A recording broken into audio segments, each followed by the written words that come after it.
Das meninas? Sim? Ótimas, né? Eu fiquei encantada. Bom, então esse ritmo literário, aproveitando esse embalo que essas meninas lindas nos deram, nós vamos receber o escritor Marcelino Freire. Marcelino Freire nasceu em Sertânia, Pernambuco, é autor de vários livros, entre eles Acrústico, Angu de Sangue, Nossos Ossos, Contos Negreiros e Amar é Crime. Recebeu os prêmios Jabuti e Machado de Assis. É também criador da Balada Literária, evento anual que reúne escritores e artistas com debates sobre arte contemporânea. Hoje, Marcelino fará a palestra Como Ler o que Não Está Escrito. Então, vamos recebê-lo agora com uma salva de palmas.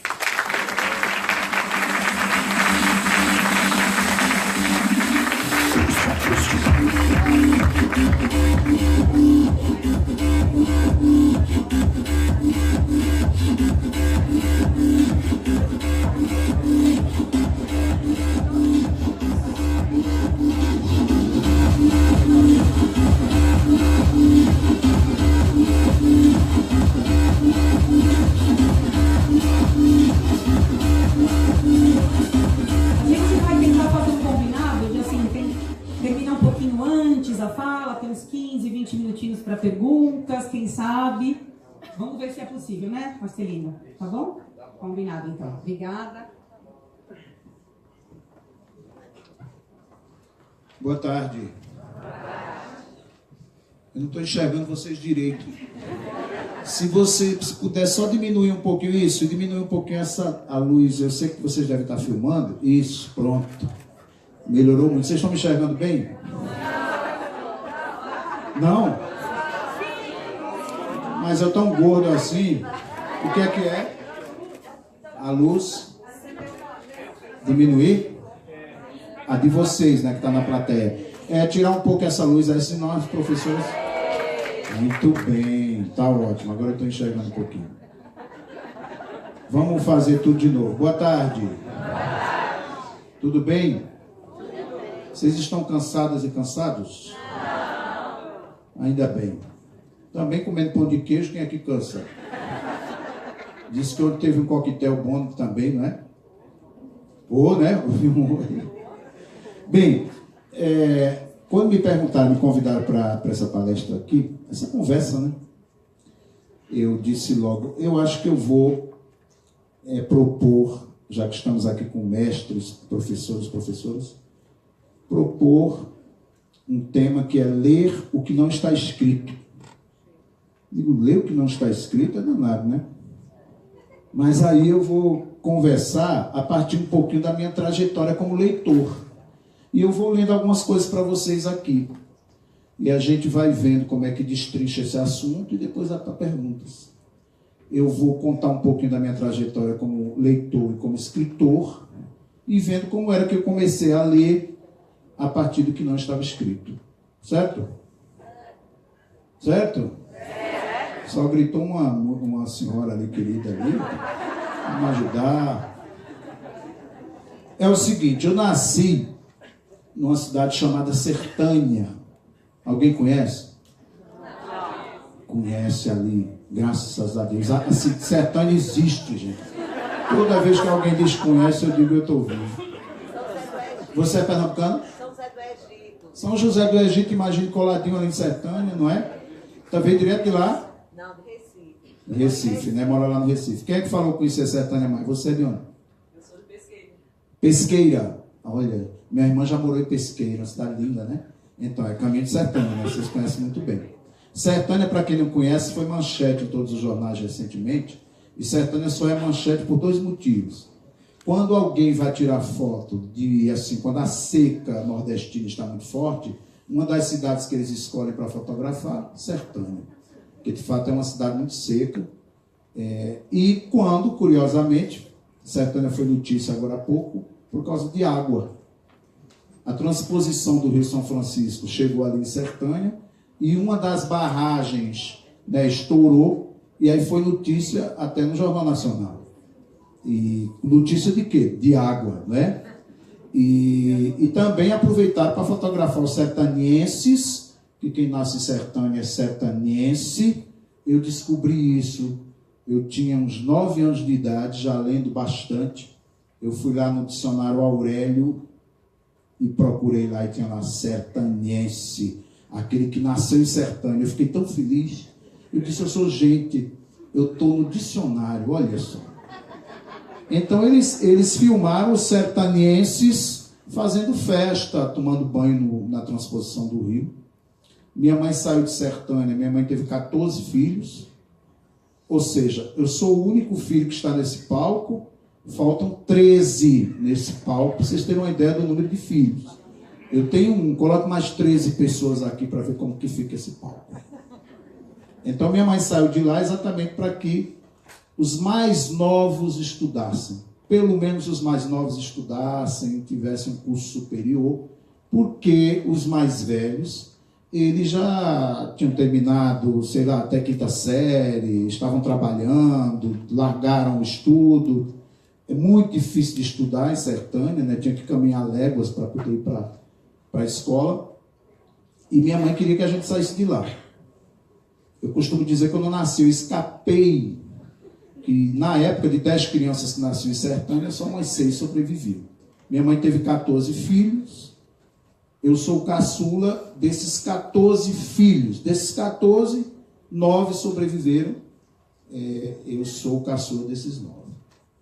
Minha mãe dizia, eu lembro bem, ela dizia assim, quem é pernambucano sabe muito bem dessa frase, minha mãe dizia assim, meu filho, meu filho, meu filho, meu filho, estude para ser gente.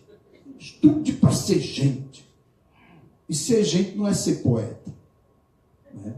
Eu nunca vi uma mãe criar um filho e falar assim, meu filho, quando você crescer, eu quero que você seja poeta. Eu quero que você seja médico, engenheiro, advogado, né? Menos médico. Mas eu não tiro a razão das mães, não. Eu não tiro a razão porque elas estavam preocupadas com o futuro, né? O que é que tem um poeta para oferecer para ninguém, né? Todo mundo sabe para que um médico serve. Um médico serve para salvar vidas. Um advogado para defender as causas perdidas. Não é? Um engenheiro para levantar prédio. E para que serve um poeta? Só que eu quis ser esse poeta. Esse que não serve para nada. Né? Quis ser. A minha mãe, estudo para ser gente, estudo para ser gente, estudo para ser gente, eu fui estudar.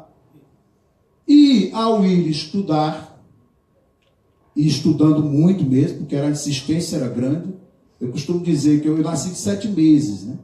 Nasci muito pequenininho. Eu acho que foi de tanto minha mãe insistir, meu filho estuda para ser gente, que eu nasci antes para poder estudar mais, né? 7 meses eu ganhei 2 meses aí de sabedoria. Aí estudando já, minha mãe sabe, eu saí com 3 anos de idade de Sertânia, fomos para Paulo Afonso, na Bahia. Tem alguém aí de Paulo Afonso? Da Bahia tem, não é possível? Conhece Paulo Afonso, né? Paulo Afonso é a geografia que tem muita água, né? Em vez de seca. Minha lembrança é mais de água do que de seca. Tá, tudo bem. Fui estudar, fui ler e me deparo dos 8 para os 9 anos de idade, muito novinho mesmo, que eu estava lendo, foi louco. Com 8 para 9 anos de idade, eu li um poema do Manuel Bandeira. Parou na minha mão aquele poema. Poema chamado O Bicho. Vocês conhecem esse poema? Sim. Muito conhecido, usado em gramática demais, né? Acho que foi numa gramática, inclusive, que eu li. Vejam só. O que é que o menino vai entender de uma poesia? Primeiro que poesia, arte, não foi feito para entender. Foi feito para sentir. Eu não entendia tudo da poesia, mas alguma coisa eu senti. Alguma coisa reverberou. Vocês estavam vendo ali o Sarau das Minas? Muita emoção naquilo que elas fazem. Aquela poesia que elas estavam falando ali no corredor é uma poesia que nasce em um outro lugar antes da poesia. Quando a gente vai ler uma poesia, a poesia não começa no momento que a gente vai ler. O grande problema cá para nós é quando a gente quer entender a poesia e quer que o aluno ou a aluna entendam a poesia. Os alunos hoje em dia e alunas, eles leem poesia em sala de aula para fazer prova. É a pergunta assustadora do aluno o que o poeta quis dizer com isso? Veja bem, nem o poeta sabe o que ele quis dizer. Como é que um menino da 8ª série, do 1º ano, do 5º ano, vai saber o que o poeta quis dizer? O poeta não quis dizer, ele quis sentir. É a partir do sentimento que a gente pega o garoto pela mão. Eu fui abraçado, o Manuel Bandeira pegou na minha mão e eu não sabia que eu precisava tanto dele. E os outros poetas foram fazendo isso comigo. O poema O Bicho diz assim: vi ontem um bicho. Pense, presta atenção, faz de conta que não sou eu aqui, um garoto morando em Paulo Afonso ainda, pequenininho, muito inteligente, cá entre a gente, com a cabeça grandinha, e aquele livro ali, O Bicho. Para criança, o bicho é um bicho, né? Vi ontem um bicho na imundície do pátio, catando comida entre os detritos. Quando encontrava alguma coisa, não examinava nem cheirava, engolia com voracidade. Este bicho não era um cão, não era um gato, não era um rato. Este bicho, meu Deus, era um homem. Voltemos à leitura. Eu estou lendo o bicho. Eu não sei o que é detrito. Eu não sei o que é voracidade. Palavras que o poeta usou no poema. Mas eu senti alguma coisa, porque eu estava esperando que o bicho fosse um cão. Bicho para o menino é um cão. Um bicho para um menino é um gato. Então ele estava, vi ontem um bicho na imundície do pátio, catando comida entre os detritos. Detrito não podia ser coisa boa, catando comida entre os detritos. Quando encontrava alguma coisa, não examinava nem cheirava, engolia com voracidade. Eu não sabia o que era voracidade, mas a pressa com que o poema se fazia era essa pressa que me dizia, não a palavra solitário sozinho. Né? Engolia com voracidade. Este bicho não era um cão. Observe o que o poeta faz. Ele vai diminuindo a escala de valores. Né? Esse bicho não era um cão, não era um gato, não era um rato. Este bicho, meu Deus, era um homem, menor do que todos eles. Catando comida nos detritos, catando comida no lixo. Eu precisei do Manuel Bandeira para dizer isso para mim. Eu estava enxergando. Eu via na rua da minha cidade, no bairro da minha cidade, na minha cidade, no meu estado, no meu país, eu via esses homens catando comida no lixo, mas eu não enxergava. Eu precisei do poeta para enxergar isso. O que é que aconteceu? Fiquei louco pelo poeta Manuel Bandeira, porque se ele disse uma coisa que eu não sabia, ele tinha outras coisas para dizer que eu não sabia. Que eu não sabia ou que eu não enxergava. Aí eu fui atrás. Fomos, voltamos, chegamos no Recife. Chegamos ao Recife, eu tinha 9 anos, 10 anos. Chegando ao Recife, mais atrás de Manuel Bandeira. Aí uma professora vê bem os mestres maravilhosos que a gente conta pelo caminho, vê um menino pedindo poesia, Manuel Bandeira. Ela me deu uma antologia que é parecida com essa antologia que eu trouxe para vocês aqui. Ó. É uma antologia de bolso do Manuel Bandeira. Esse menino quer poesia, eu vou dar para ele. Aí pego eu o livro do Bandeira. A primeira poesia, eu não vou saber ela toda de cor, mas eu vou dizer o começo. A primeira poesia dele é assim: eu faço versos como quem morre, de desalento e de desencanto. Fecha o meu livro, se por agora não tens motivo algum de pranto. Eu olhava e dizia, ele tá dizendo para eu não fechar o livro, tem pranto. Eu sempre fui um menino meio melancólico mesmo. Aí eu encontrei no Bandeira um companheiro para minha tristeza, né? Eu não entendia tudo que ele estava falando, mas a minha tristeza entendia. Eu faço versos, eu gostei disso, eu faço versos como quem morre. Quando a gente vai ler uma poesia dessa, e preste muita atenção, repito, qualquer poesia, qualquer livro, não começa na leitura do livro. Começa antes de a gente chegar no livro. Eu já era um menino triste. Eu já era um menino que não tinha muitas condições financeiras, muitas carências. Chega aquele poeta e pega na minha mão. Eu faço versos como quem morre, de desalento e de desencanto.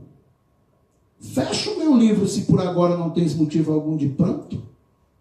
Eu digo, eita, eu não vou fechar não, seu Bandeira. Eu vou esperar mais ver o que é que ele vai dizer. Aí fui me emocionando com aquilo. Fui me emocionando. Comecei a pensar que eu ia morrer muito jovem. Que o Bandeira descobriu que era tuberculoso, né? Aos 17 anos. Ele morreu com 80 e poucos anos, esperando a morte chegar. E eu disse, aí fui lá, aí vamos ler. Descobri outros poetas. Castro Alves, morreu tuberculoso. Augusto dos Anjos, morreu tuberculoso. Eu digo, então é isso. Eu estou lendo poesia. Nasci de 7 meses para morrer mais cedo.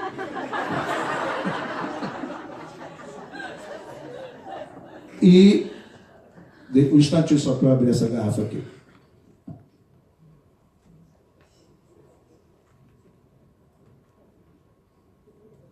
Um sertanense não pode ver água.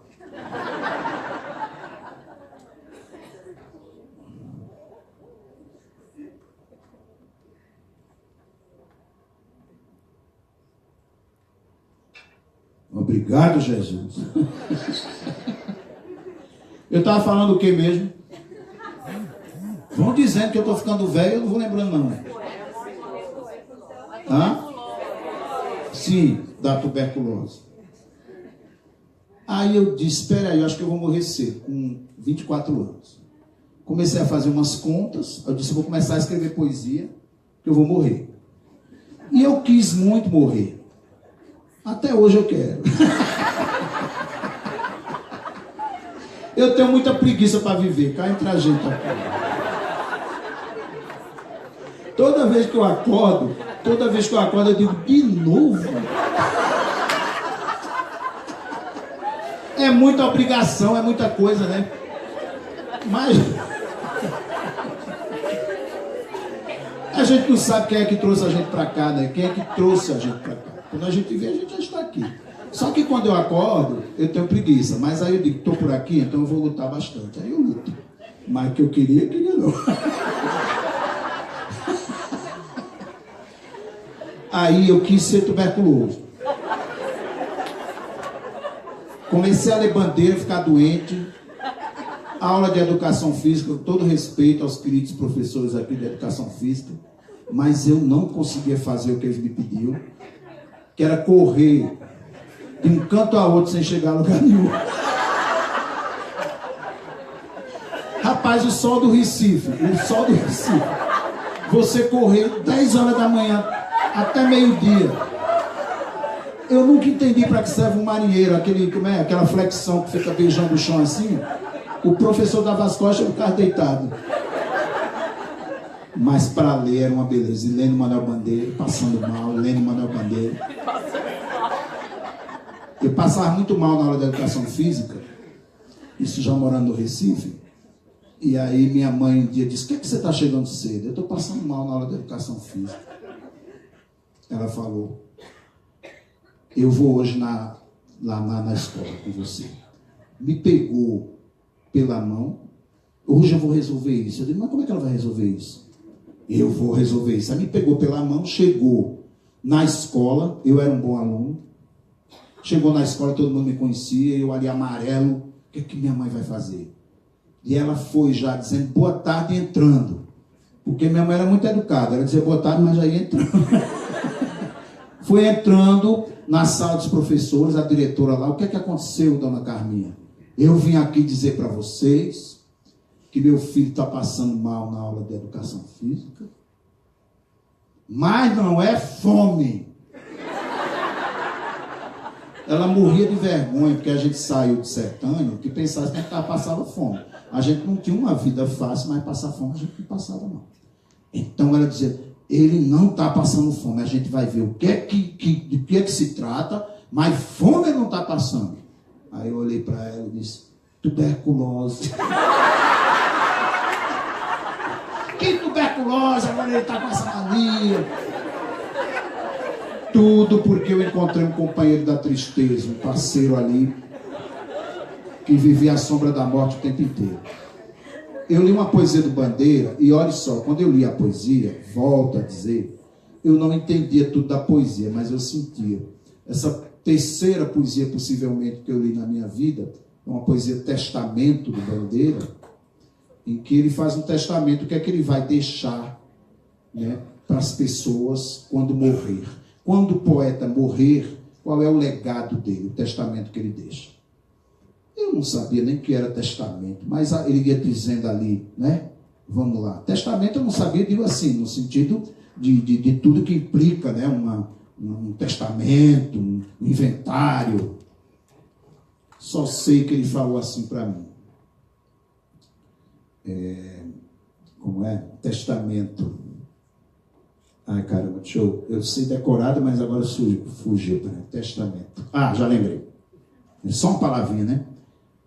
O que eu não tenho e desejo é o que melhor me enriquece. Ou seja, o que eu não tenho, mas desejo é o que melhor me enriquece. Eu desejava muita coisa, eu não tinha nada não, mas desejar eu desejava. Eu me identifiquei. O que eu não tenho e desejo é o que melhor me enriquece. Tive uns dinheiros perdidos, tive uns amores esqueci-os, mas no maior desespero eu rezei. Eu ganhei essa prece.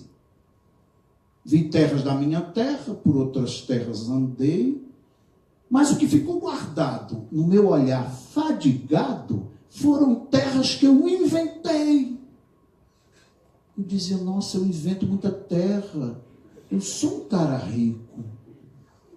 Foram terras que eu inventei, olha que coisa bonita. Aí vem o próximo verso, que ele diz, gosto muito de crianças. Não tive um filho de meu, um filho não foi de jeito, mas trago dentro do peito meu filho que não nasceu. Trago dentro do peito meu filho que não nasceu. Que coisa linda é essa? Aí eu ia ficando embriagado por aquilo. Aí vem o verso que para mim foi fundamental para eu escolher a poesia, escolher que eu queria ser aquele poeta. Queria ser um poeta, queria mexer com letra, com palavra. É quando ele diz no mesmo poema, criou-me desde eu menino para arquiteto meu pai. Foi-se-me um dia a saúde. Fiz-me arquiteto? Não pude. Eu sou poeta menor. Perdoai. Eu sou poeta menor, tá ligado? Tá me ouvindo? Criou-me desde o menino para arquiteto meu pai. Fosse-me um dia a saúde. Fiz-me arquiteto? Não pude. Eu sou poeta menor, perdoai. Perdoai. Desculpa. Vai ser essa a minha missão. Vão ter que me aguentar. Quando eu terminei isso, eu virava para minha casa, olhar para o meu pai em silêncio e dizer, eu sou poeta menor. Perdoai. Eu encontrei meu lugar no mundo, eu não era nada. Para a feira, uma tragédia, levar coisa para a feira, ajudar minha mãe em trabalho pesado, um inferno.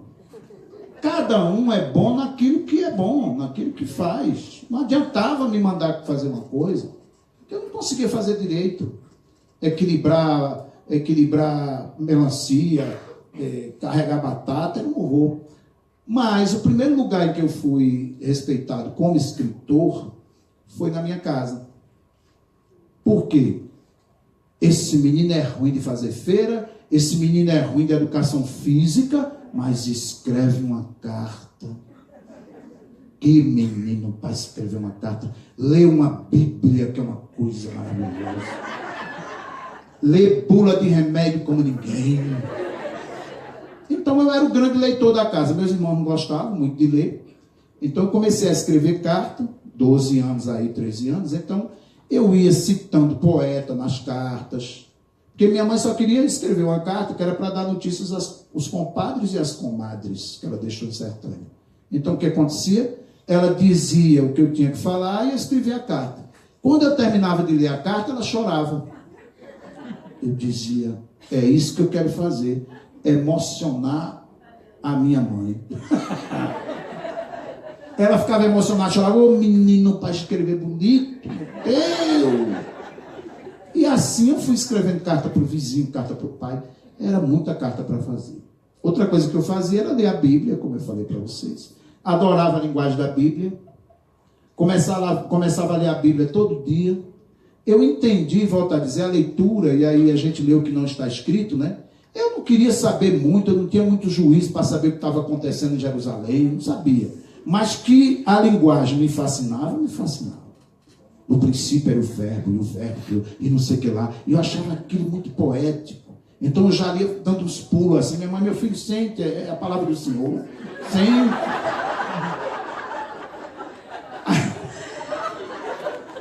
Aí eu achava tão bonito que eu começava a inventar uns milagres.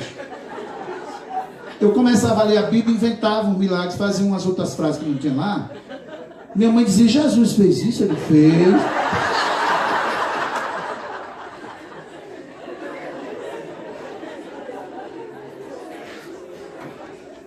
Olha como a leitura é poderosa, né? Quer dizer que um poeta que não serve para nada começou a ficar muito poderoso, porque eu fazia milagre, não é não? Fazia os outros chorarem e fazia uma coisa muito maluca, que era ler a bula de remédio da casa toda. O nordestino ele tem duas coisas em casa, não podem faltar.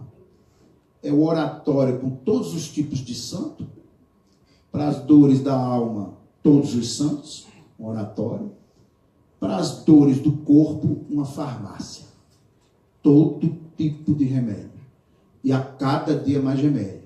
Que as indústrias farmacêuticas fazem, né, muita fortuna exatamente nos lugares mais distantes. Você chegar com um comprimido desse tamanho, prometendo que vai acabar a dor de cabeça de uma pessoa, que ou está com fome, ou está com desidratação, ou está trabalhando no sol pesado, é um milagre. Então, farmácia não pode faltar. Logo, eu trabalhava demais, porque todo remédio que chegava eu tinha que ler. Gostava também da linguagem das bulas.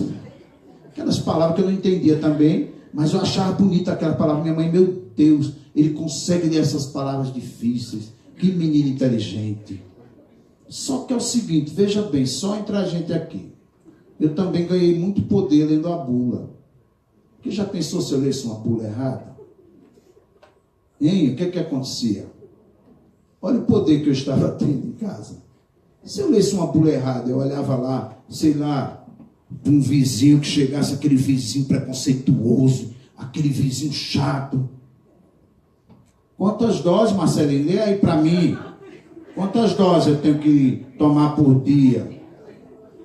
3. Já pensou tomar Lexotan 3 vezes ao dia?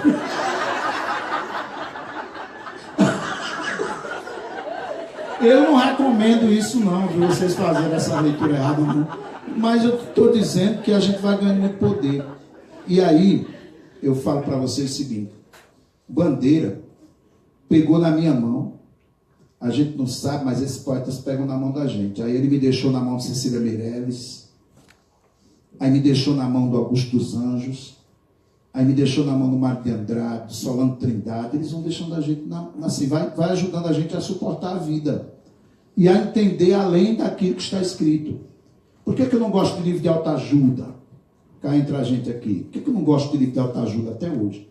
Porque ele diz coisas que eu já sei. Ele diz coisas que eu já sei. Eu quero o que eu não sei. O artista que diz aquilo que eu não sei. O livro de autoajuda diz: amanhã será um novo dia.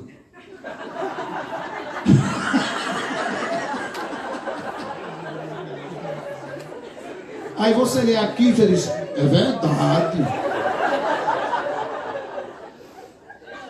Faça tudo com muita coragem, muita força, que você consiga aquilo que você quer. Eu digo, olha, minha mãe me ensina mais que esse livro. Ela teve 14 filhos, 9, saiu com esses filhos, morar em Paulo Afonso, Recife. Ela me ensinou muito mais do que esse livro de autoajuda, porque ela me ensinou outras coisas, da força, da resistência, né? E os poetas me ajudando nessa batalha. Aí a gente chega no Augusto dos Anjos. Eu vou dizer um verso para vocês do Augusto dos Anjos. Volto a dizer, o problema também da leitura de poesia é a gente ter o excesso de solenidade ao ler uma poesia, isso prejudica muito. Se você ler um verso como esse do Bandeira aí, eu faço versos como quem morre, de desalento e de desencanto. Feche meu livro se por agora não tens motivo algum de pranto. Você dorme, não dorme? Porque você está valorizando a rima. Escritor não escreve com rimas. Escreve com imãs. Imãs. Sistema magnético. Ritmo. E outra, já dizia Graciliano Ramos. Escrever... Não, como é? Escrever foi feito... palavra. Palavra foi feita para dizer. Não foi feita para brilhar. Os poetas, eles dizem coisas. Eles estão pegando na mão da gente. Eles estão comunicando algo para a gente. Mesmo poeta que você considere mais hermético, mais difícil, vá se agarrar naquilo que ele está dizendo, naquilo que ele está sentindo. Ah, eu não compreendo determinada palavra, vou atrás do dicionário. Não, não é o dicionário que vai explicar a dor da poesia. Volto ao Augusto dos Anjos, quando eu li versos íntimos, e já vi isso ser lido em vários lugares, com solenidade. Porque você vai valorizar a rima e já vai valorizar, digamos, o termo mais clássico que o poeta usa no começo do seu soneto. Quando ele diz assim nos versos íntimos, vês, né? Aí o cara vai ler e vai dizer, vês, ninguém assistiu ao formidável enterro de tua última quimera? Ó a rima esperando aqui, ó. Somente a ingratidão esta ponteira. Gente do céu, não dá. O que é que eu aprendi com Augusto dos Anjos? Eu digo, ele está falando para mim, e está falando, eu já não podia beber na época que li, mas está falando como se estivesse bebendo comigo uma cervejinha. O vez dele, na verdade, é o tá ligado de hoje, tá vendo? Preste atenção, tá ligado? Tá anotando aí? Vez? Ó, vê se não é um amigo conversando com eu, numa mesa de bar. Vês? Preste atenção. Olha, vês? Ninguém assistiu ao formidável enterro de tua última quimera. Somente a ingratidão, esta pantera, foi tua companheira inseparável. Acostuma-te à lama que te espera. O homem que nessa terra miserável mora entre feras, sente inevitável necessidade de também ser fera. Toma forte, vai. Vai. Acende o teu cigarro. O beijo, amigo, é a véspera do escarro.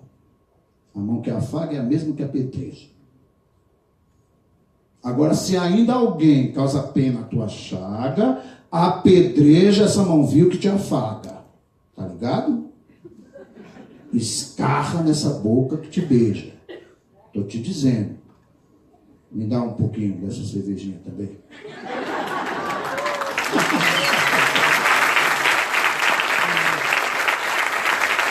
Cara, esse cara me falou de ingratidão. Ingratidão. Eu leio soneto, sabe o que? E dou um toque para vocês. Todo soneto, todo livro, todo romance, existe um núcleo que eu chamo de núcleo emocional. É procurar um núcleo emocional daquela escrita, não é procurar um entendimento. Quando ele diz ali ingratidão, eu sou muito maluco, eu faço umas leituras em que eu procuro qual é a palavra que é o núcleo daquele soneto. Eu estou falando de soneto agora, né? O núcleo de soneto, qual é a palavra que todas as outras estão ao redor dela? É ingratidão. Então, quando eu for ler o poema, eu vou ter muito claro o núcleo emocional de que tem esse rapaz, esse meu amigo, sofreu uma ingratidão, uma injustiça tremenda, e eu vou ler reforçando o núcleo emocional. Ingratidão. Observe que a palavra ingratidão é a única que não tem similar sonoro dentro do soneto inteiro. Ela fica puxando todas as outras palavras para o seu núcleo. Vês, ninguém assistiu ao formidável enterro de tua última quimera. Somente a ingratidão, A ingratidão, essa pantera, foi para o companheiro separado. Tá difícil, não confia não. Então tem, ó. Aí esse núcleo ajuda a compreensão emocional do soneto. E não está explicando soneto, que é um inferno explicar as coisas, que não tem explicação. Tem emoção, não é? O Manuel de Barros, poeta mato-grossense, dizia uma coisa que eu amo e repito. Entendimento é parede. Procure ser uma árvore. Olha, a árvore tem esses ramos que se alastram, as raízes que vão. Entendimento é parede. Procure ser uma árvore. Aí vem a fase do Machado de Assis, um inferno nas salas de aula, um inferno para as meninas compreenderem qual é a importância do Machado de Assis. Machado de Assis não era um escritor confiável. Se você chegar para o aluno e dizer, olha, lê o livro dele, mas não confie nele não, que ele vai te enganar. Onde? Vai ler lá, ele vai te enganar. Ele não confia nele não, viu? Ele não é gente boa não, Machado de Assis. Machado de Assis era negro, Machado de Assis era hipelético, Machado de Assis... Nossa Senhor, era um monte de coisa, um dos maiores escritores brasileiros. O que eu estou dizendo é isso. Os meninos precisam saber que o Machado de Assis era muito legal. Né? Que ele sofreu preconceito, que ele levantou a carreira dele do nada. Se eles souberem disso, eles vão ler Machado de Assis de uma maneira diferente, entendeu? Poxa, ele é teu colega. Ele sabe, ele sofreu preconceito racial. Vai lá ler o Machado de Assis com esse pretexto para ver o que acontece. Por que não ler o Machado de Assis, termina de ler um capítulo e coloca o Emicida, rapper, para tocar uma música lá e conversar com o aluno? Olha, o Emicida fala essas coisas hoje em relação à escravidão, Machado de Assis falava isso nesse conto aqui. Presta atenção se não é legal. Machado de Assis era Twitter antes do Twitter. Ele escrevia, ele era tão moderno que ele escrevia microcapítulos. Como é que uma pessoa tem um romance de 380 capítulos? Não existe isso. Tem capítulo que ele vai tomar café e diz que volta daqui a pouco, está cansado de escrever. Ele ri da cara da gente. Ele tem capítulo que ele coloca só pontos. Que coisa mais moderna. Que coisa mais louca, né? Então, é uma questão de contextualização e de sedução. Agora, estudar o Machado de Assis para fazer prova, para explicar, é um inferno. É um inferno porque o menino não vai entender nada. O que é que ele quis dizer nessa frase? Uma vez, cá entre a gente aqui, amigos e amigas, uma vez no meu livro Contos Negreiros, ele é adotado no vestibular da Paraíba, Contos Negreiros. E tem muito, e aqui na USP. Uma vez eu fui responder a uma pergunta do meu próprio livro. Eu errei.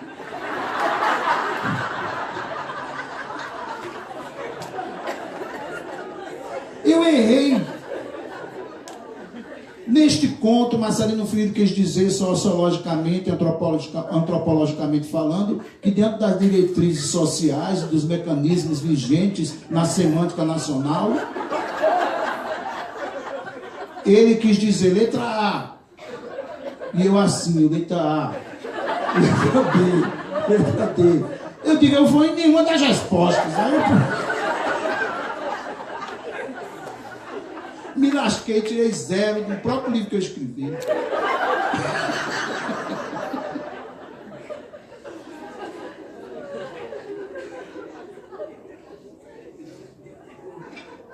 Eu vou ler um poema que eu estava com 15 anos.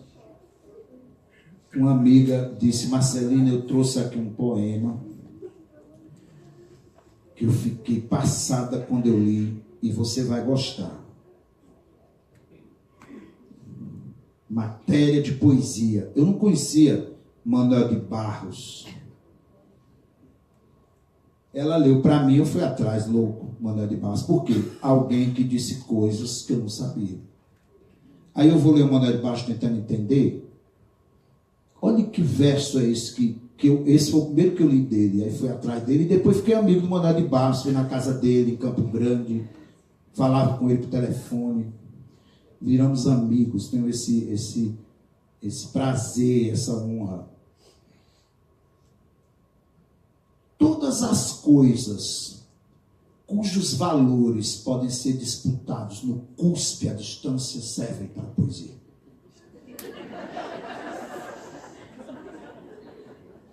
Como é que é? Eu nunca tinha ouvido isso. Isso não é mais bonito do que amanhã será um novo dia?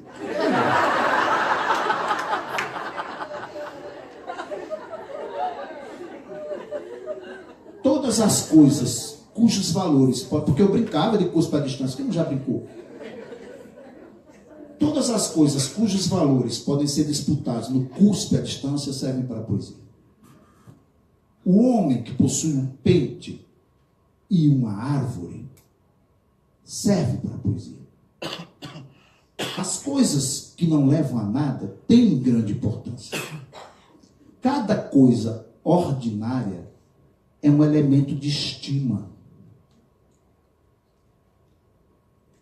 Tudo aquilo que nos leva a coisa nenhuma e que você pode vender no mercado, como por exemplo o coração verde dos pássaros, serve demais para a poesia. Tudo aquilo que a nossa civilização rejeita, pisa e mija em cima, serve para a poesia. Eu estou pulando umas partes, né? Não é um poema maior. As coisas jogadas fora têm grande importância, como um homem jogado fora. Aliás, é também objeto de poesia saber qual período médio que um homem jogado fora pode permanecer na terra sem nascer em sua boca as raízes da escória. As coisas sem importância são bens de poesia. Eu digo, paro, fico refletindo um dia, 2 dias, a existência toda. Eu precisei desse poeta para dizer dessas coisas. Mais uma vez do homem jogado fora. Mais uma vez da injustiça social. Esse poema, quando eu cheguei, volto a dizer, quando eu cheguei ao poema do Manuel de Barros, o Manuel de Barros já estava com seus caramujos, já estava com seus pentes, já estava com suas coisas sem préstimo, sem serventia. Eu só cheguei para testemunhar. A força já existia ali. Essa poesia existe antes. É o que a gente tem que compreender. Quando a gente chega para ler um Guimarães Rosa, não é ler o que ali está. Eu tenho até uma técnica que eu vou ensinar para você e vai ficar fácil para os meninos não terem tanta raiva do Guimarães Rosa.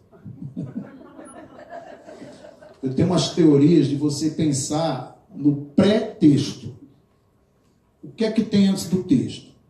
Tem a vida do poeta, as dores do poeta. Quando você chega, volta a dizer, no Manuel Bandeira, você sabe que o Manuel Bandeira era um homem que tinha o seguinte verso: a vida que poderia ter sido e não foi. Então a poesia dele, antes de ler, já vem cheia de melancolia, de coisas que ele vem trazendo desde a infância. Então quando eu leio, você já chega com uma parcela de melancolia ali colocada e vista.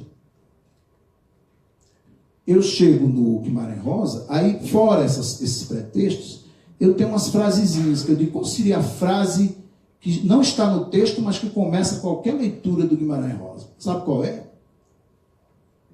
É uma interjeição. Ó. Pronto.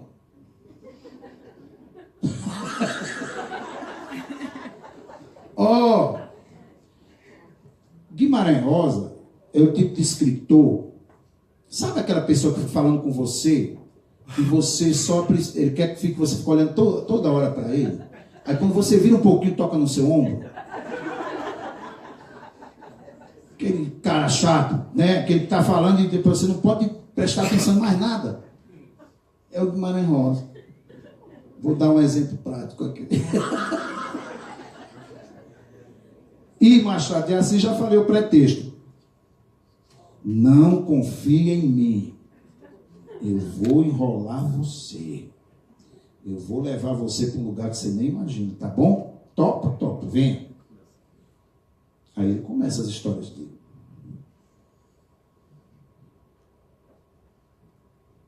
A terceira margem do rio, conhecem? Vou pegar esse clássico. Ó. Como é seu nome? Sônia? É como se fosse, ó, Sônia. Sônia. Ó. Nosso pai era um homem cumpridor, ordeiro, positivo. E sido assim desde mocinho e menino. Pelo que testemunharam as diversas sensatas pessoas, quando eu indaguei a informação. Do que eu mesmo me lembro, ele não figurava mais estúrdio, nem mais triste do que os outros conhecidos nossos. Só quieto. Nossa mãe, ele era quieto, né? Nossa mãe era quem rigia com a gente. Rigia com a gente e que ralhava no diário com a gente. Minha irmã, meu irmão e eu. Mas se deu que certo dia, nosso pai mandou fazer para si uma canoa. Vamos agora destrinchar um pouquinho? É isso, nosso pai era um amor dele positivo, e sendo assim desde menino. Eu fui perguntar ali também, que o pessoal que testemunhou, sabe? Ele só ali quieto no canto dele. Nossa mãe é que regia com a gente no diário, assim, com minha irmã, meu irmão e eu. Irmã, meu irmão. E não é que um dia meu pai desse jeito quieto, tal, não sei o quê, resolveu fazer para si uma canoa.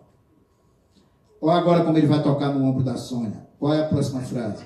Era sério. Porque a Sônia já olhou para um lado, olha aí. Que ela já disse assim, lá vem ele com essa conversa dele, aí ele toca no ombro para continuar conversando. Grande Sertão Veredas, mesmíssima coisa, mesma técnica. Era sério. Aí o que é que ele vai fazer? Para que a mentira fique verdadeira, ele vai construir a canoa. Quer ver? Era sério. Encomendou a canoa especial de pau de vinhático. Pequena, mal com a tabuinha da popa, como para caber justo o remador. Mas teve que ser toda fabricada, escolhida e forte, arqueada em rijo, né? Própria para dever durar na água por uns 20 ou 30 anos. Nossa mãe, olha só, nossa mãe jurou muito contra a ideia. Muito. Seria que ele, que nessas artes não vadiava, se ia propor agora para pescarias e caçadas. Ele, aquele traste quieto, não ajuda em nada, aquele silêncio absoluto, que agora vai inventar de caçar e de pescar. Que é isso, Sônia? A minha mãe não compreendeu. Aí ele vai falando, aí ele diz, esquecer não posso do dia em que a canoa ficou pronta. Que coisa linda. Resolveu fazer a canoa, num parágrafo a canoa ficou pronta. E assim continua. Você não larga o texto. Porque esse ó. Eu não sei. Aí vem o chato de plantão. Mas eu não sei o que é estúdio. Mas eu não sei o que é pau de vinhático. Eu também não sei o que é pau de vinhático. Mas quer um pau para fazer canoa? É. Que mania de querer entender as coisas. É sentir. Ele está ali, eu vou ficar parando o Guimarães Rosa para ficar procurando dicionário, para me apoiar numa leitura. Eu não estou lendo manual de eletrodoméstico. Eu detesto manual de eletrodoméstico. Sabe como eu faço funcionar qualquer aparelho? Não, eu não. Já perdi vários, porque eu ligo no 110, era no 120, era no 220, sei lá. Porque eu detesto informação que eu não consigo ir para lugar nenhum. Eu não chego com esse excesso de informação e leitura nenhuma. Um inferno na terra, sabe o que é também? Pontuação. Pontuação. Já ouço muito, vem muito falar para mim assim, Marcelino, Saramago escreve tudo sem pontuação. Como se o Saramago tivesse inventado isso. Não foi ele. Primeiro, o leitor que vai lê um texto procurando pontuação não é um bom leitor. E o escritor que vai escrever procurando a pontuação também não é um escritor bom. O escritor e o leitor procuram a pulsação do texto, não a pontuação do texto. Quando a gente vai aprender gramática, que eu amo gramática, leio e adoro, eu adoro a gramática para criar a minha própria gramática. É ótimo e lindo quando a gente aprende onde estão as vírgulas e os pontos, quando você faz um ponto e vírgula, eu acho a coisa mais linda. Mas, quando eu vou escrever, se um texto pede velocidade, a vírgula pode atrapalhar. Não é? Se um texto é um texto mais seco, ponto é ideal. Graciliano Ramos, escritor dos pontos, frases curtas, pontinhos. A pulsação do texto dele é aquela. Um leitor tem que procurar a pulsação do texto. O cara já começa a procurar vírgula e ponto, e onde é que estão os parágrafos. Por isso que a gente para a poesia na 8ª série. A gente chega na 8ª série, aprende todas a 8º, primeiro ano, tem todas as pontuações, as conjunções, pulo, como é que chama? Ponto, parágrafo, ponto, parágrafo. Quando chega o poeta, tira tudo do lugar. Não gosto de poesia. Estou entendendo nada. Cadê os pontos que aqui estavam? Onde que ele está abrindo o parágrafo? Cadê a mudança de assunto, né? Mudou o parágrafo, mudou o assunto.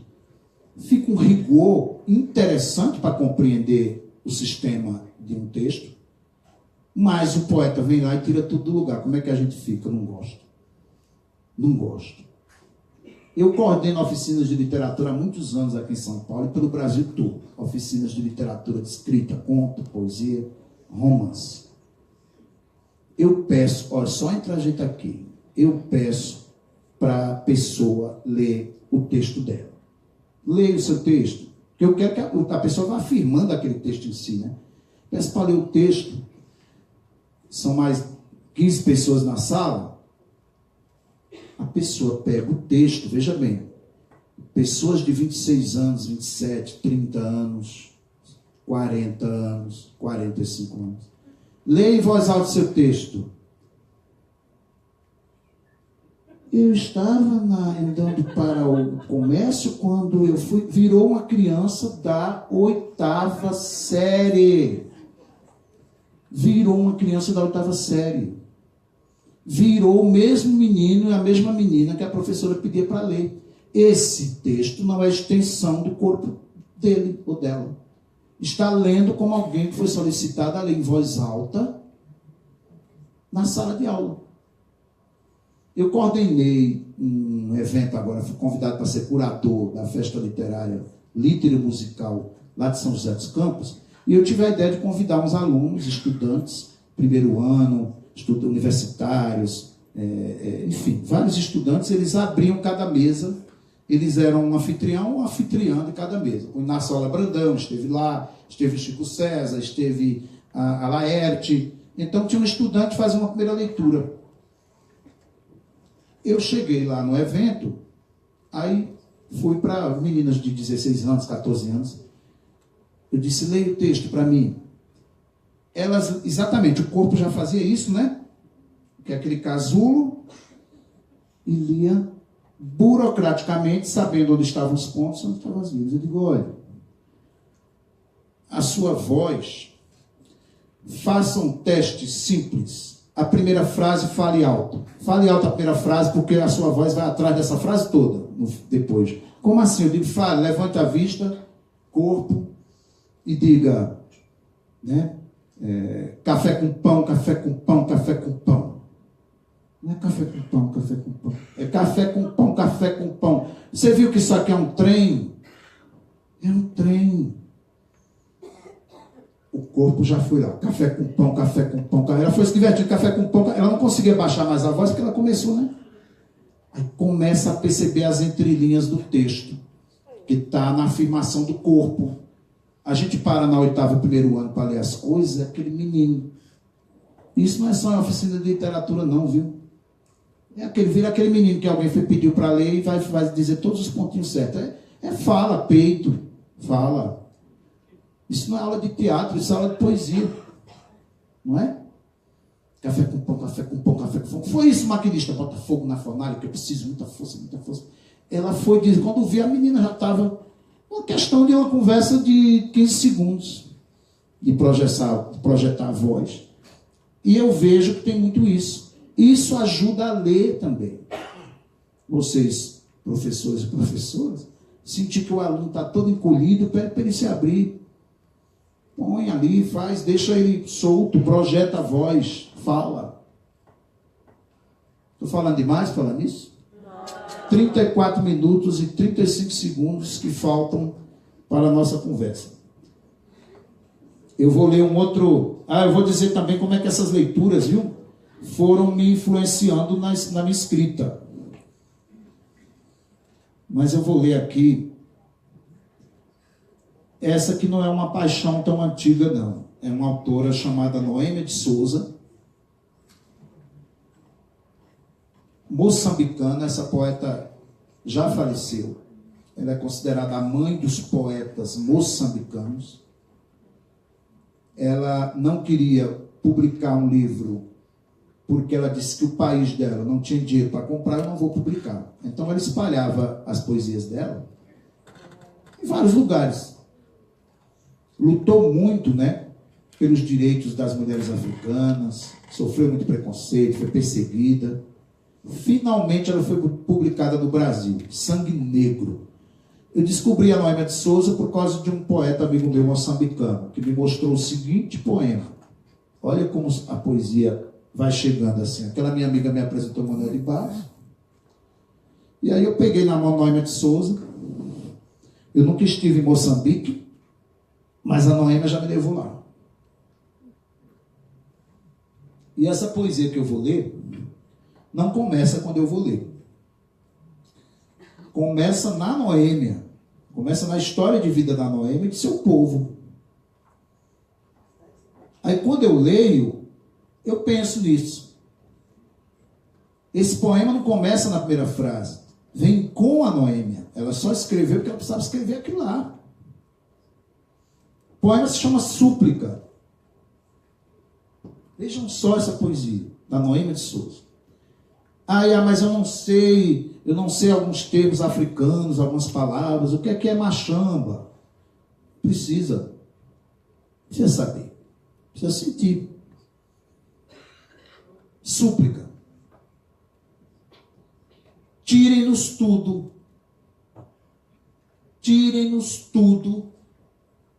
mas deixe-nos a música. Tire-nos a terra em que nascemos, onde crescemos e onde descobrimos pela primeira vez que o mundo é assim, um tabuleiro de xadrez. Tire-nos a luz do sol que nos aquece, a lua lírica do Xingombela nas noites mulatas da selva moçambicana, essa lua que nos semeou no coração a poesia que encontramos na vida. Tire-nos a palhota, humilde cubata onde vivemos e amamos. Tire-nos a machamba que nos dá o pão. Tire-nos o calor do lume, que nos é quase tudo. Mas não nos tirem a música. Podem desterrar-nos, levar-nos para longes terras, vender-nos como mercadoria, acorrentar-nos à terra, do sol à lua e da lua ao sol, mas seremos sempre livres se nos deixarem a música. Que onde estiver a nossa canção, mesmo escravos, senhores seremos. E mesmo mortos, viveremos. E em nosso lamento escravo estará a terra onde nascemos, a luz do nosso sol, a lua dos xingombelas, o calor do lume, a palhota onde vivemos, a machamba que nos dá o pão. E tudo será novamente nosso. Ainda que cadeias nos pés e azorrague no dorso, e o nosso queixume será uma libertação derramada em nosso canto.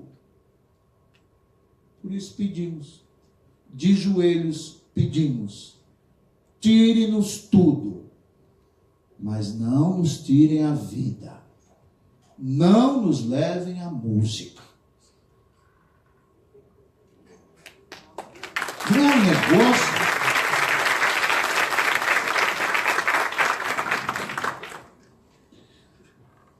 Engraçado que esse poema, ela na verdade está dizendo, não nos tirem nada, viu? Não nos tirem nada. Se vocês tirarem a mão, a gente vai ficar com a música, mas a gente vai combater com essa música. A gente vai ter tudo de volta com essa música e com essa arte. Qualquer semelhança com fatos reais, vai tirar, tirem tudo, mas não nos tirem a música. A gente vai batucar, a gente vai fazer, a gente vai reconquistar tudo. Pela arte, pela sabedoria e pela cultura. Quem me ensinou isso pega na minha mão toda hora, para eu ter teimosia, para eu ter resistência, para eu saber que tenho privilégios, para eu saber que tem outras pessoas que não têm nada. Aqui, Noêmia de Souza. Este poema existe antes de ser lido. A gente tem que testemunhar, compactuar com a poesia da Noêmia de Souza. É assim que a gente faz com Augusto dos Anjos, é assim que a gente faz com a Conceição Evaristo, com a Lígia Fagundes Teles, com todos. Não é uma leitura burocrática, é uma leitura de vida. O grande poeta deixa essa sua marca ali. A marca da dor, né? A marca do sofrimento, a marca do alumbramento, a marca da extrema felicidade, do extremo gozo, da perseguição. Está tudo lá. A gente tem que ter, né, tem que testemunhar e testemunhar aberto a esse tipo de conexão pela emoção. Falei demais, não falei? Eu quero agora falar, tem 28 minutos para a gente abrir para a pergunta já já, mas eu quero contextualizar um pouco o que eu escrevo e como que essas leituras foram fazendo a minha escrita, né?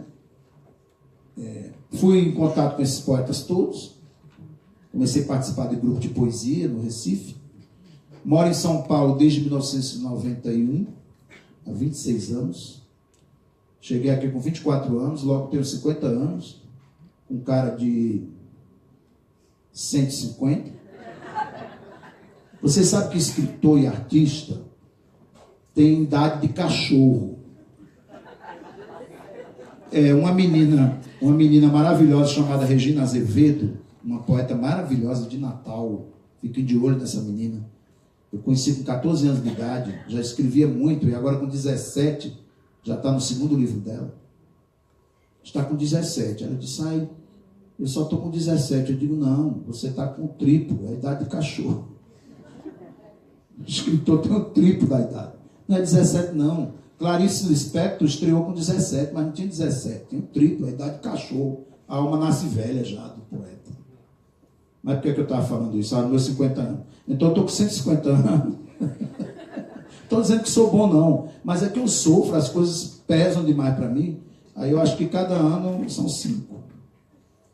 Aí, o que eu estava falando? Eu me perdi na idade agora. Sim, aí eu cheguei aqui em São Paulo, moro em São Paulo há 26 anos. Tenho 5 livros de contos publicados. Quem escreveu meus contos foi a minha mãe. Uma das que mais me influenciaram, um dos escritores, uma das escritoras que mais me influenciaram, minha mãe. Era escritora? Não. Escrevia pela fala. Percebia o mundo pelo vexame, pelo grito. Minha mãe era uma mulher que falava muito. Monólogos absurdos, maravilhosos da minha mãe. Muita frase eu peguei dela, muito vexame, muito pretexto eu peguei da fala da minha mãe. Minha mãe era uma figura, essa frase eu nunca peguei dela, não. Ainda vou escrever alguma coisa com essa frase. Mas ela dizia uma frase toda vez que ia dormir. Ela deixava a gente lá na sala, pequeno assim, chegava e dizia assim, amanhã não amanheço viva. Porque o nordestino... Vocês sabem, né? Vocês são mãe, vocês também fazem essa chantagem. É uma chantagem danada, a mãe é teatral, toda mãe é teatral. Minha mãe era mais. Então minha mãe, amanhã não amanheço viva. Aí saía, de cena, né? Entrava para a escuridão daquelas velas acesas nos oratórios, com aquele, como é que diz, mosquiteiro, que vocês sabem o que é, e entrava debaixo do mosquiteiro e eu dizia, minha mãe vai morrer. Eu pequenininho ia lá para ver se ela estava respirando. No outro dia ela acordava. Acordei com a dor. Aí minha tia, eu também. Porque nordestino não tem nada não, mas dor tem muita. É uma disputa que eu voltei. Aí fazia o café, corria para um canto. Quando ela estava muito animada, eu dizia, ela está com dinheiro. Quando ela ficava cantando, eu digo, o almoço vai ser melhor hoje. Mas quando ela estava muito aperreada, então ela falava, batia nas coisas. Aí eu dizia, só pelo barulho da casa eu percebi que as coisas não estavam boas. Aí ela sentava, meu pai, um silêncio absurdo, vê se não é teatro. Meu pai tinha o mesmo lugar que ele sentava à mesa há 50 anos no mesmo lugar. Aquele prato cariado, aquele lugar afundado ali, e aquele silêncio, é teatro puro, é o lugar da cena, né? Sentava ali, e ela falando, aqueles monólogos, só que ela falava e ela comia não era má educação não, é uma farofa boa, que só tem que comer com a mão mesmo, uma farofinha, você aperta com a mão assim e joga na boca. Então não dá certo você falar e comer assim.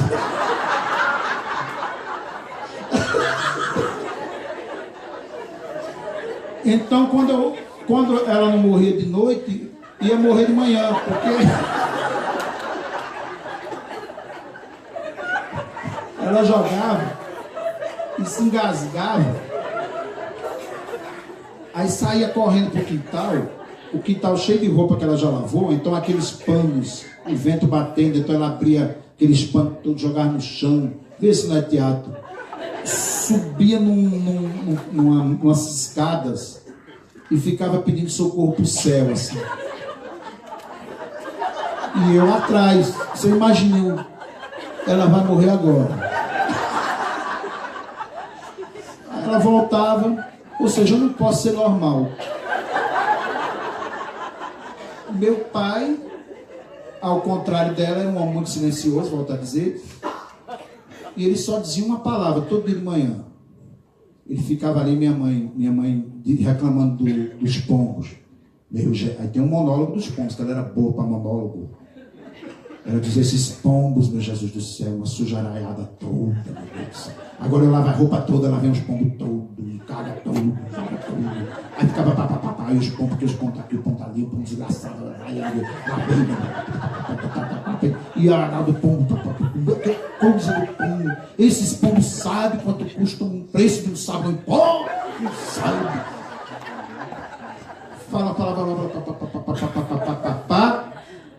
Aí meu pai se levantava e dizia, vou lá matá-los.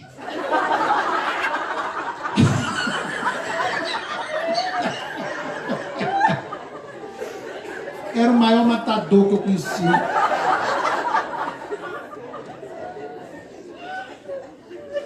Porque tudo é muito difícil. É a pergunta já, né, amiga? Querida. O que está escrito ali? Pergunta. Ah, tá bom. Não, já eu vou, quando eu terminar a história daqui a 40 minutos. Daqui a pouco. O que eu estava falando?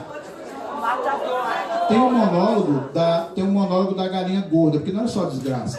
Quando minha mãe comprava uma galinha muito gorda, e que sabia que aquela galinha ia render mais, em vez de comprar duas, comprava uma, então tem um monólogo da felicidade. Ô, galinha gorda, boa, umas coxas bonitas, isso aí, meu Jesus do céu, olha meu pescoço, olha que coisa, Antônio, comprei ali na feira, que galinha bem criada.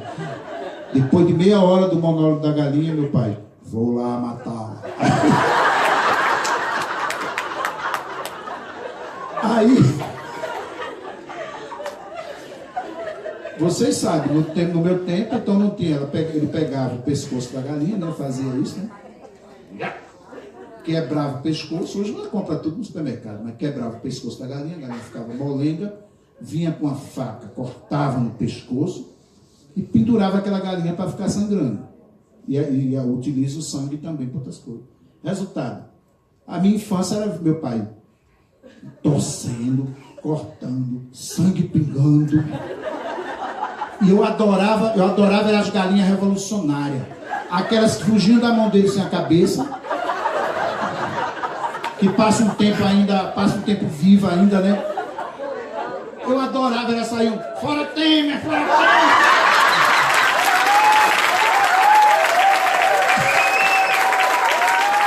Essas eram.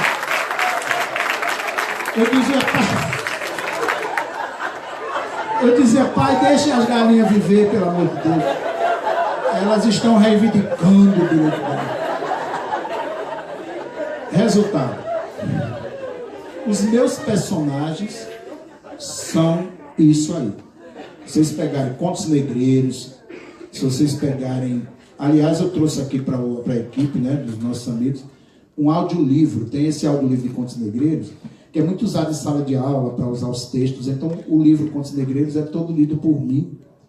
E aí eu trouxe alguns audiolivros para dar presente para os que não tem para todo mundo, então para os que os professores, ou como é que é? Os que estão inscritos, sei lá o que tem. Não sei como é que é. Mas quem não tiver inscrito, eu trouxe uns 3 ou 4 aqui, que eu fazer um sorteio aqui assim, para todo mundo ter. Mas que não tinha para todo mundo, senão eu não tinha. Mas o que eu estava falando mesmo? Eu vou dar um exemplo de como que a fala da minha mãe. Como eu li a fala da minha mãe, se transformou em um texto.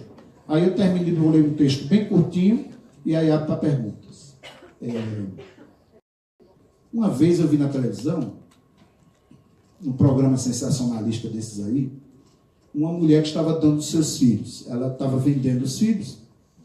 O jornal flagrou o momento que ela estava dando mais um dos filhos. E aí, ela só dizia assim, né? O repórter atrás dela dizia assim, dei.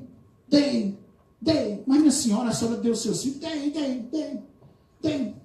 Mas ela estava angustiada, ela não sabia, aquela pressão, aquele pessoal, dei. Aí eu passei durante muito tempo querendo escrever algo, tentando entender o que estaria entre um dei e outro. Eu vou escrever e fico pensando naquela agonia sem julgar o personagem. Eu não julgo o personagem, eu quero entender. Aí eu vou lá, entender no bom sentido, né? Não naquele outro que eu falei, né? Perceber o que é que está à minha volta, o que é que ela está falando. E aí é muito baseado na fala da minha mãe e nesse improviso que os meus textos trazem. Muita presença dessa fala nordestina. Tem muitos estudos, inclusive, sobre o trabalho dessa fala das mulheres, das mães, tudo no que eu escrevo. Então eu fiz um texto chamado Dar Luz, que ficou assim. Dei José, dei Antônio, Maria, dei, daria e dou. Observe que eu conjuguei o verbo todinho, para não ter dúvida. Dei José, dei Antônio, Maria, dei, daria e dou. Quantos vierem, nem bem chorou? Show! Eu não posso criar. É feito gato, não tem mistério. É feito cachorro de rua, rato no esgoto. Moço, quem cria? É fácil pimenta no cu dos outros. Aí vem gente dizer, arranja um trabalho, arranja você. Me dê um trabalho agora. Eu não sei ler, não sei escrever, não sei fazer conta. Nos dedos da mão a gente conta, ó, José, Antônio, Paulo. Eu dou nome assim só para não me perder. Quem mais? Voé, Evandro. Agora, filho, é para largar mesmo. Dizer que dá um peso no peito, a consciência chumbada. Que nada. Vem você morar nesse buraco. Vem você dar um jeito no mundo. Repartir seu quarto.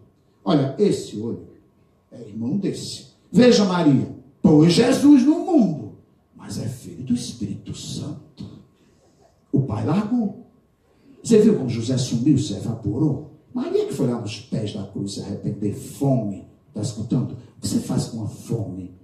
Tem remédio? Agora é fácil opinar nesse beabá. Eu sei que eu não vou para o inferno. Eu já estou aqui. Eu só saio daqui para outro canto. Aí ela vai falando. E é isso, minha mãe. Essa coisa, olha esse olho irmão desse, você sabe, é tudo expressão. Agora o que é que eu vou fazer? Aí tem uma hora que ela diz assim, eu sou mais mãe que muita mãe aí. Leva o filho para a escola e abandona.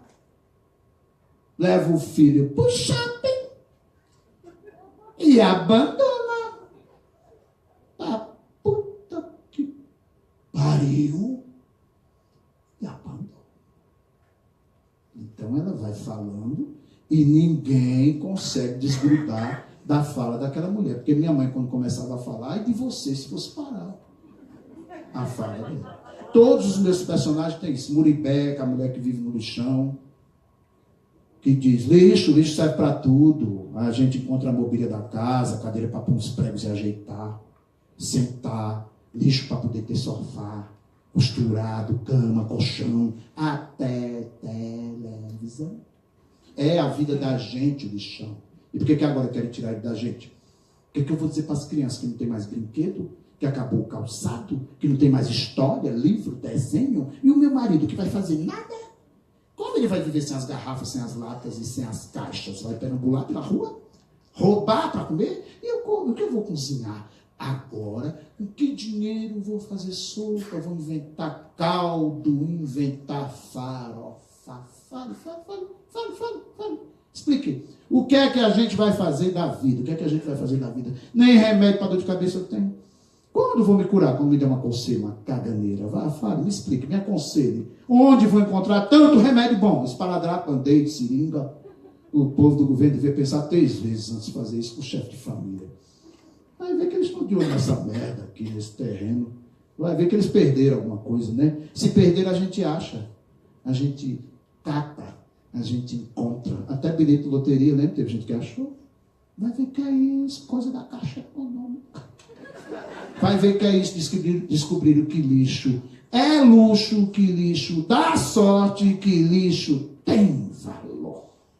Aí ela vai dizendo assim, olha, minha filha já vestiu um vestido de noiva.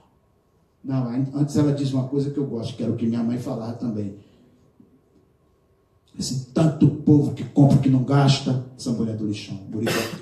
Aliás, é muito usado em gramática também, viu? Tem algumas gramáticas esse texto. Tanto povo que compra que não gasta, roupa nova, véu, grinalda. E minha filha já vestiu um vestido de novo. Até aliança a gente encontrou aqui num corpo. Nem parar muito homem morto, muito criminoso. A gente já está acostumado, quase todo dia o camburão da polícia deixa seu lixo aqui, depositado. Esse é o registro de quem lê a fala da sua casa, o barulho do seu quintal, e transforma em literatura. É isso que eu faço com as leituras que eu faço da escritora que minha mãe foi. É isso. Muito obrigado.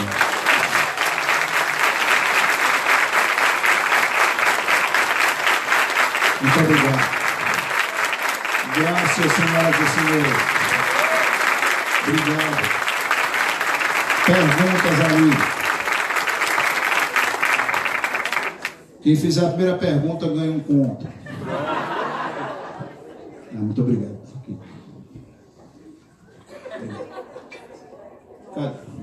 Já foi? Como é que tá aí? Pergunta. Tem pergunta, pessoal? Volta aí, ó. 11 minutos, 12 minutos. Estamos todos embevecidos. Exatamente. Eu tenho de fazer perguntas. Quem é a pergunta? Falar mais? Vamos lá. Tá bom. Mais 11 minutos. Eu vou cantar. Eu vou fazer minha tia Totonha. Eu adoro a Totonha. Tem a ver com a educação. Quem tem? Quem disse que adora a Totonha? Amém. Graças a Jesus. Minha tia Totonha. Olha, minha tia Totonha. Oi? Eu queria muito ser ator.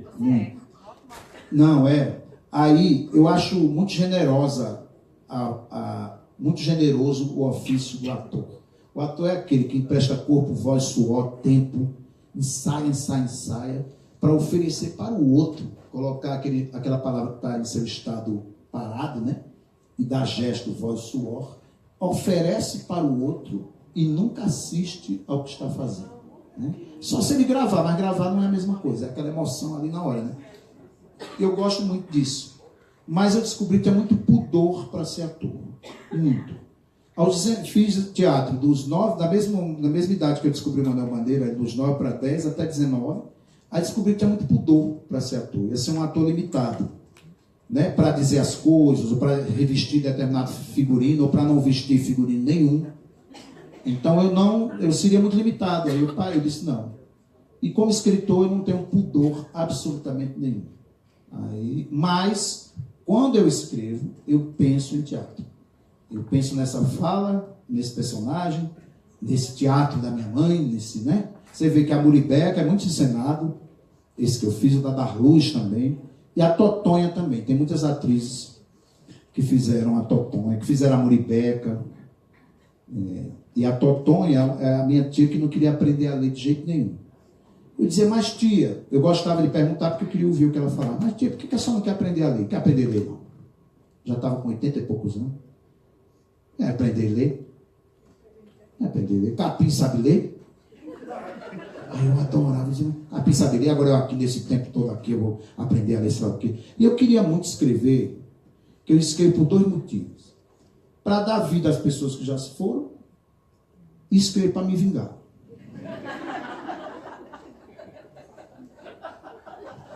Mais uma vez televisão. Estava assistindo o Jornal Nacional, sempre tem aquela matéria com todo o amor da vida. Entendam, né? Percebam. Todo amor da vida existe de fato, muita beleza e muita poesia, muita verdade naquelas matérias em que você vê uma senhora de 90 anos, 80 e poucos anos, escrevendo pela primeira vez um nome, se alfabetizando. É a coisa mais linda. O que eu não gostava era do tom da matéria. Parecia que a pessoa, a partir dali, virou alguém, né? Agora ela está ensinando o seu nome. Agora ela está com o seu diploma. Não é agora ela está com, né? Aí eu não gostei do tom, eu digo, eu vou escrever porque eu quero celebrar a minha mãe, a minha tia que já morreu, quero eternizar a memória dela, e quero me vingar do tom dessa matéria, e me vingar do Jornal Nacional, logo da Rede Globo, e de mim também, que estava assistindo uma bosta daquela, não sei porquê, eu podia falar. Então eu fiz.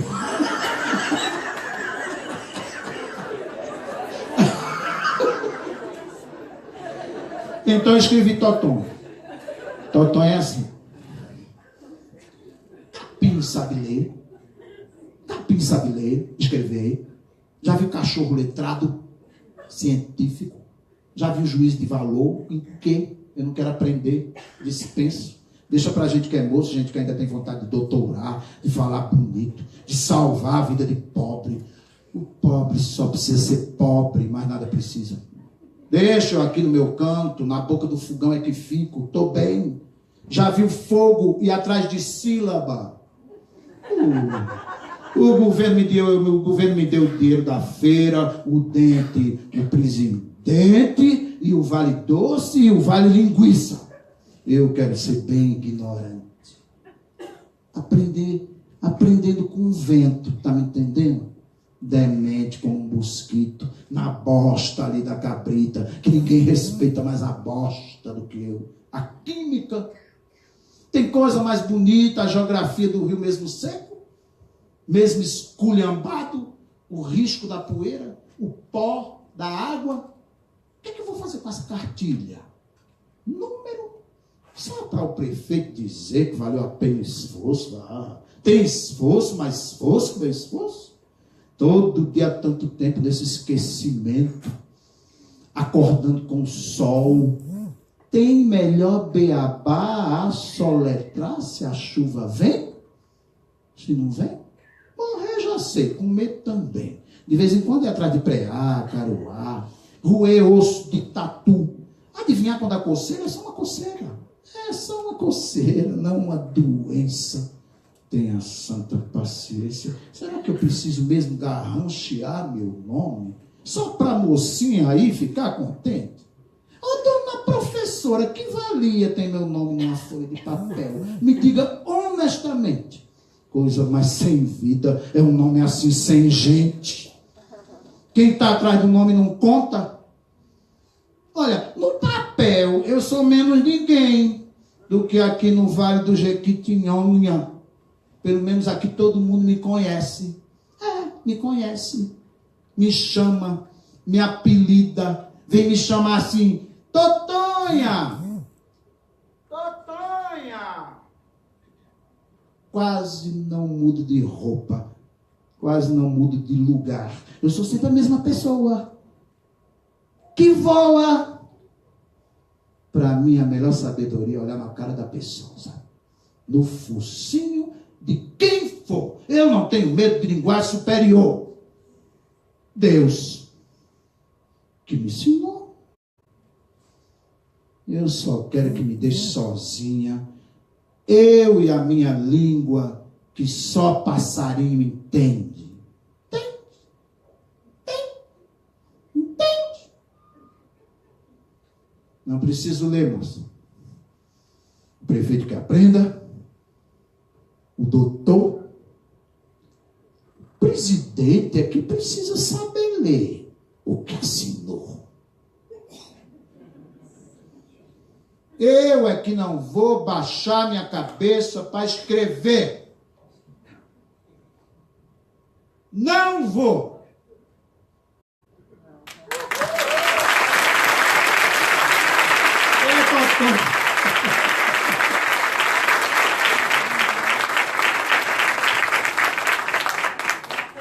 Uma pergunta, claro. De onde vem? Aqui comigo. Oi, amigo. Como é seu nome? Herbert. Herbert? Isso. De Recife. Ô, pernambucano, Recife. Não, na verdade, é mais um pedido para que você fale um pouquinho mais. Você já falou algumas coisas aí da importância da literatura, né, e da leitura nesses tempos em que a gente está vivendo, em que a resistência cada vez é mais necessária.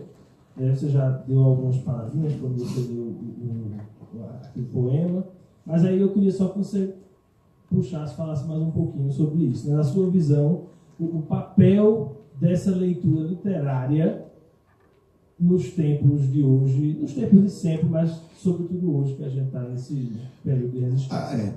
A literatura sempre me salvou. A leitura sempre me disse coisas, como eu falei aqui já, que eu não sabia.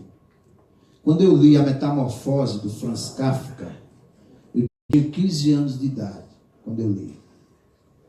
Quando eu terminei de ler aquele livro, eu era uma outra pessoa. Porque eu não tinha idade para compreender certas coisas, não tinha dinheiro para viajar. Quem me levou, por exemplo, para conhecer o Recife, quem me levou primeiro para conhecer o Recife, que eu cheguei aos 8 anos lá, João Cabral de Melo Neto. Eu não conhecia os mangues. Para você ter uma ideia, eu só soube mais da seca que minha família vivenciou, eu saí muito jovem de lá, por causa de Vidas Secas do Graciliano Ramos. Quando eu cheguei no romance Vidas Secas, aquela família caminhando sem parar, eu fiquei tomado por aquilo. E eu era um desses retirantes. Poderia ter ficado em Sertânia lá. Me identifiquei absolutamente com aquilo. A leitura tem esse poder de trazer vocabulário, trazer entre linhas. Lembram daquele capítulo da injustiça do Soldado Amarelo, né? Fabiano, aquilo me falou tanta coisa que você não imagina. A morte da cachorra-baleia, a cumplicidade dos dois, aquilo lá era um negócio espantoso.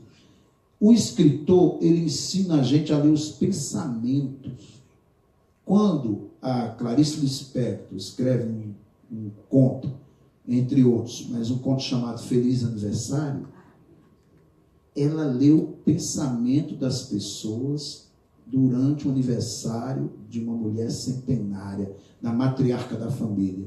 O que estão comemorando é o que estão sentindo? Não. Não é? Ceia de Natal.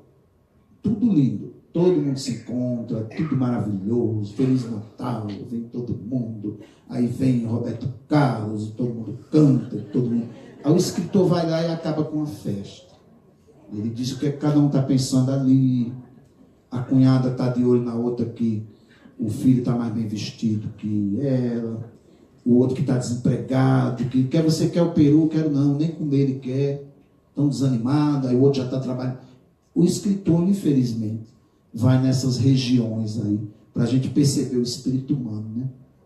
O gênero humano. Aliás, eu sempre falo que só existem 2 gêneros, o humano e o desumano.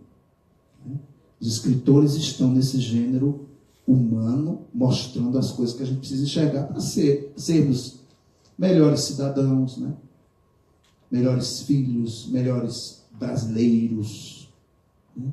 A literatura nos ajuda, nos conforta, nos acorda. Né?